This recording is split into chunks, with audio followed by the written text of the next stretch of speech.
Assalamualaikum warahmatullahi wabarakatuh. Kami dari kelompok 4 akan menjelaskan tentang analisis neraca pembayaran Indonesia dan Singapura serta faktor yang mempengaruhinya.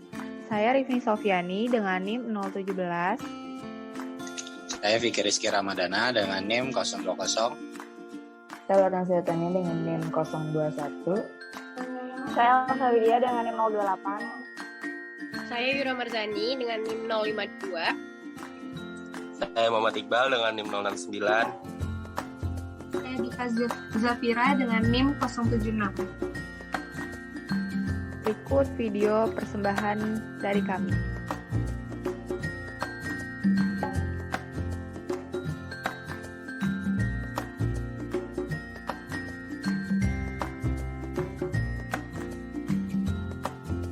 Topik pembahasan yang akan kita bahas pada materi ini, yang pertama ada pengertian komponen fungsi neraca pembayaran internasional, yang kedua faktor yang mempengaruhi neraca pembayaran internasional, yang ketiga analisis neraca pembayaran internasional Indonesia, yang keempat analisis neraca pembayaran internasional Singapura, dan yang kelima kriteria neraca pembayaran internasional.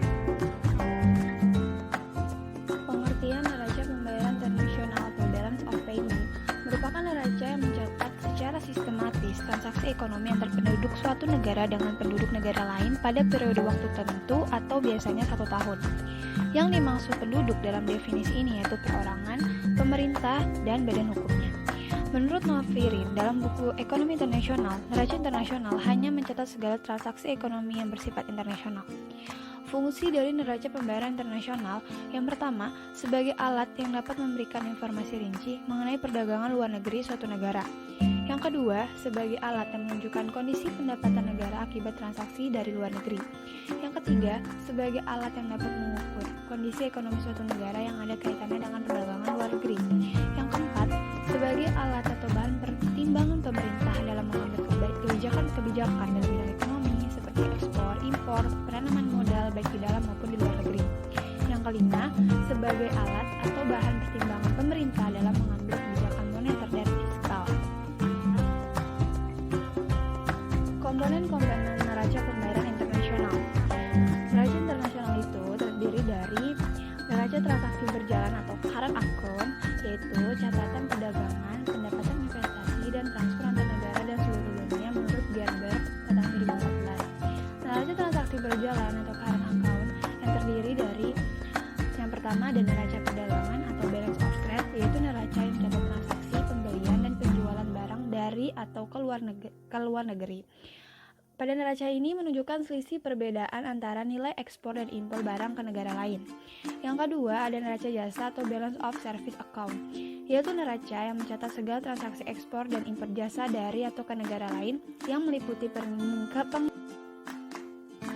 Berikut adalah faktor yang mempengaruhi neraca pembayaran internasional. Jadi yang pertama itu ada pendapatan domestik bruto.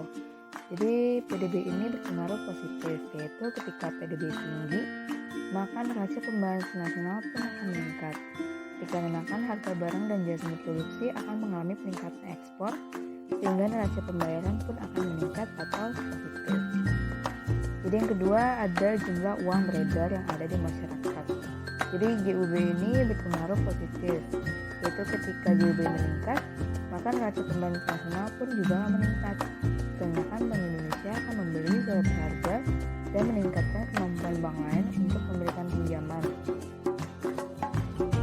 Dapat dilihat melalui grafik perkembangan neraca pembayaran Indonesia dari tahun 2014 hingga 2020 mengalami fluktuatif. Secara triwulan di tahun 2020, pada triwulan pertama, neraca pembayaran Indonesia sempat anjlok. Hal ini dikarenakan adanya pandemi coronavirus yang membuat aktivitas ekspor dan impor mengalami perlambatan. Namun, perkembangan neraca pembayaran Indonesia secara keseluruhan di tahun 2020 menunjukkan ketahanan sektor eksternal yang tetap terjaga.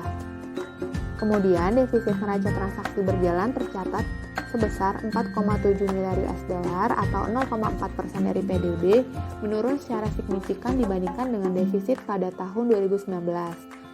Penurunan defisit neraca transaksi berjalan tersebut terutama ditopang oleh neraca perdagangan barang yang mencatat kenaikan surplus yang signifikan dari 3,5 miliar US dollar pada tahun 2019 menjadi 28,2 miliar US dollar. Peningkatan surplus ini sejalan dengan melemahnya permintaan domestik dan penurunan ekspor di tengah kenaikan harga komoditas ekspor. Selain itu, di tengah ketidakpastian di pasar keuangan global, transaksi modal dan finansial masih mencatat surplus sebesar 7,9 miliar US dollar yang terutama ditopang oleh aliran masuk modal berjangka panjang dalam bentuk investasi langsung. Hal ini didorong oleh masih tingginya kepercayaan investor asing terhadap prospek perekonomian Indonesia. Dengan kondisi tersebut, neraca pembayaran Indonesia di tahun 2020 mencatatkan surplus sebesar 2,6 miliar US dollar dan cadangan devisa meningkat dari 129,2 miliar US dollar pada akhir 2019 menjadi 135,9 miliar US dollar pada akhir 2020. Selanjutnya, transaksi berjalan. Pada triwulan keempat tahun 2020, transaksi berjalan ini mengalami surplus sebesar 0,8 miliar US dollar.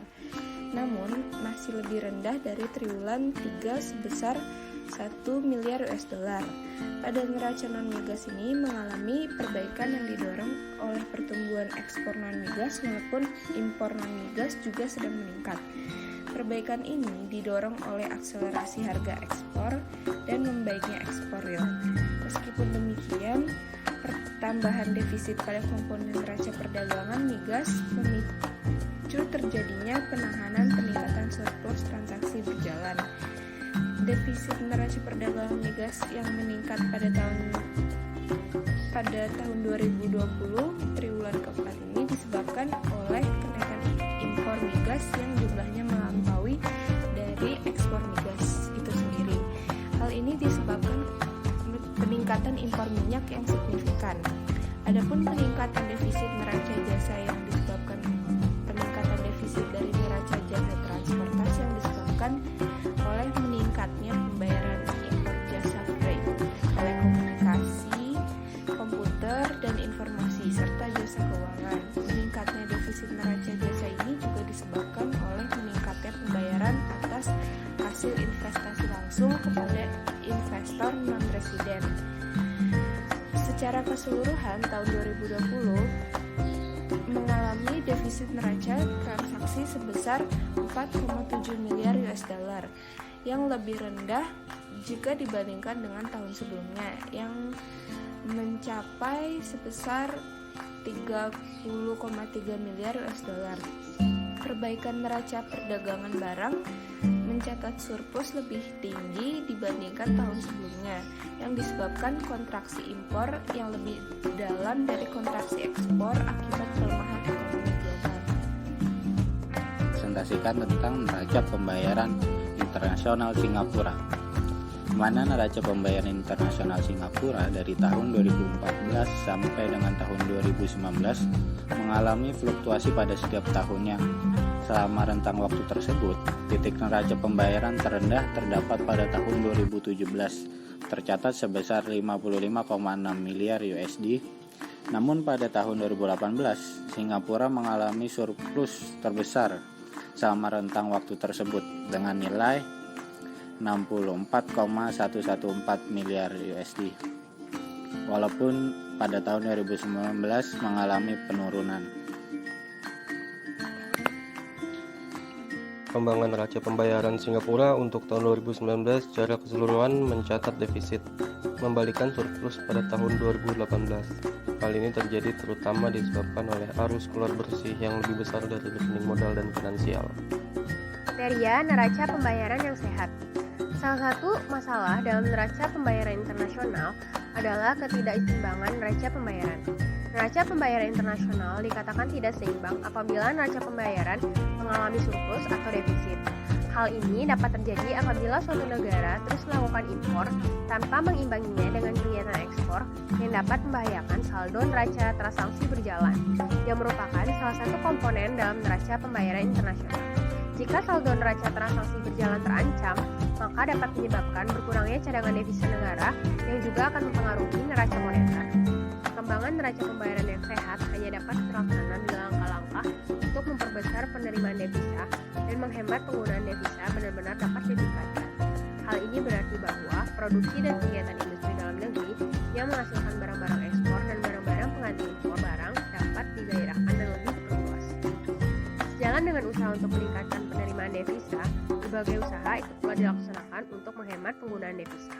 Penggunaan devisa dapat dihemat apabila bagian devisa yang dipergunakan untuk impor barang semakin berkurang, sehingga devisa yang ada dapat lebih banyak digunakan untuk mengimpor bahan baku dan barang modal, terutama untuk makin menggairahkan dan memperluas kegiatan produksi dalam negeri yang selanjutnya akan makin memperluas kesempatan kerja.